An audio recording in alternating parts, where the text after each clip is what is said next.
Oui, voilà. Bon, je m'appelle Thérèse. Je viens du Burundi, en Afrique, et je suis ici en Belgique depuis 2003. Je suis mariée, mère et grand-mère.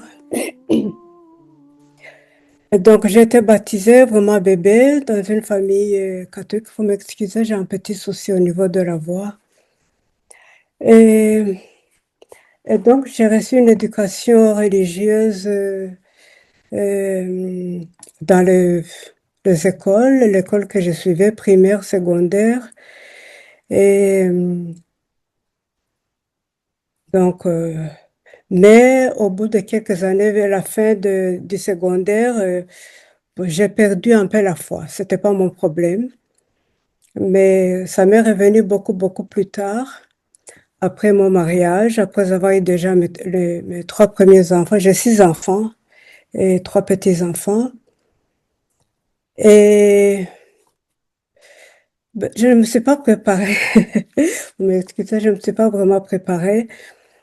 Et donc, pendant longtemps, à un moment donné, j'ai commencé à fréquenter quand même la messe. Et parce que je me disais, mes enfants ont besoin d'un cadre religieux comme celui que j'ai eu, et juste pour que mes enfants puissent avoir des principes de vie corrects. C'était pas pour Dieu, mais c'était juste pour que mes enfants puissent grandir et avoir des principes de vie juste corrects. Et donc, bon, ça m'a pris du temps pour vraiment, c'est assez long. Ma conversion a été très, très longue. C'est vraiment, moi, je suis un exemple de la patience de Dieu. Et quand je pensais vraiment retourner à la messe, je n'allais pas, je ne me confessais pas du tout. Et donc, j'ai commencé à me confesser assez très, très tardivement. Ça a été vraiment un processus très long. Si j'en parle, c'est parce que pendant mon premier jeûne, ça a beaucoup joué. Et donc, bon, j'ai, quand j'ai commencé vraiment à me mettre dans la messe, à un moment donné, j'ai fréquenté le renouveau charismatique. Ça m'a beaucoup aidé. Et puis, j'ai pris le rythme d'aller à la messe tous les jours, donc de communier tous les jours. Là, j'avais déjà commencé vraiment à me confesser parce que quelque part, le Seigneur m'avait fait comprendre qu'il faut me confesser. Mais je pense que je ne me confessais pas bien. Bon, donc, dernièrement, c'était lors du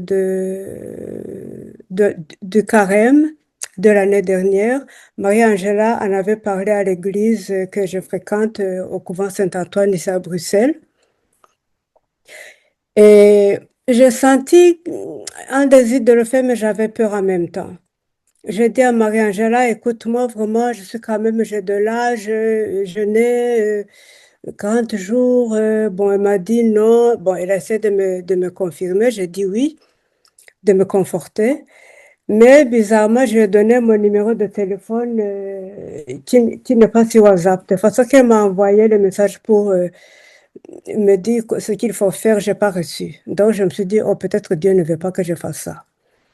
Bon, on en a reparlé encore pour ce carême, non, plutôt pour en fait, c'était bien avant le carême. Donc, pour l'avant, c'est là que j'ai beaucoup prié. J'ai demandé vraiment à Dieu, à Jésus de m'aider par rapport à ce jeûne. Et il m'a donné des textes vraiment pour me dire, bon, des textes qui me confirmaient qu'il faut faire ce jeûne. Notamment celui où il dit, l'homme ne vit pas seulement de pain, mais aussi de la parole qui vient de la bouche de Dieu. Alors, je me suis engagée et tout de suite, franchement, j'ai eu la confiance et la confirmation que je dois faire ce jeûne. Alors, avec aussi les premiers temps, j'ai fait des rêves. Et le Seigneur me montrait que vraiment ma maison, très sale, une belle maison, une grande et belle maison, mais vraiment très, très sale. Et bon, sur le coup, j'ai pas très, très bien compris, mais j'ai pensé que bon, c'est mon intérieur qui n'est pas très propre. Alors, donc, et là, j'ai commencé à me confesser beaucoup. Avant, j'avais toujours peur, qu'est-ce que le prêtre va dire, qu'est-ce qu'il faut. Je cherchais c'est quel prêtre je dois, auprès de qui je dois aller. Mais cette fois, vraiment, la confession était très facile, d'autant que le Seigneur s'est mis en charge de me montrer les vieux péchés, les péchés que j'ai faits depuis l'enfance. Les enfants font des péchés aussi. Et il me montrait et je me suis rendu compte, c'était ce genre de péché où tu te dis, c'est pas si important que ça, c'est pas grave. J'ai compris que au final, il n'y a pas vraiment de petits péchés, quoi. Et bon, c'est vrai qu'il y a des gros, gros péchés, mais tout péché offense Dieu. Et puis, il a commencé à me montrer aussi, il me fallait des problèmes de miséricorde, des personnes à qui pardonner. Beaucoup, beaucoup de personnes. Il me donnait les noms de personnes à qui je dois pardonner. Et le pardon devenait très facile aussi, parce que c'est Jésus qui pardonnait à moi. Et des fois, je me tenais, mais telle personne, et puis je me rendais compte qu'en fait, il y avait effectivement un petit souci. Et comme autant il me montrait les péchés à confesser, donc le demande de pardon à faire à Jésus, et puis moi-même à pardonner aux autres. Et bon, essentiellement, c'est sur ça que mon jeûne a beaucoup porté. Mais j'ai eu aussi quand même une de mes filles avec qui j'avais des difficultés de communication. Un jour, elle m'a demandé pardon. On a parlé pendant 3 heures. On s'est vraiment remis ensemble. Et ce que j'ai beaucoup aimé aussi, c'est la prière d'abandon de Dodolindo. Ça m'a beaucoup aidé. Jusqu'à aujourd'hui, je la fais tous les jours. Tous les jours. Le moment de je dis à Jésus, c'est pas une neuvaine que je fais, mais je vais, au fur et à mesure, je vais te présenter mes soucis, mes problèmes.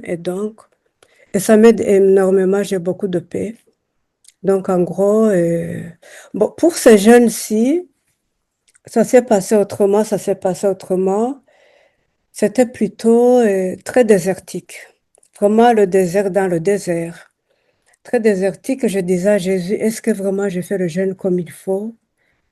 Est-ce que je fais le jeûne comme il faut? Un jour, je lui ai demandé, puis, surtout que j'en avais parlé la dernière fois,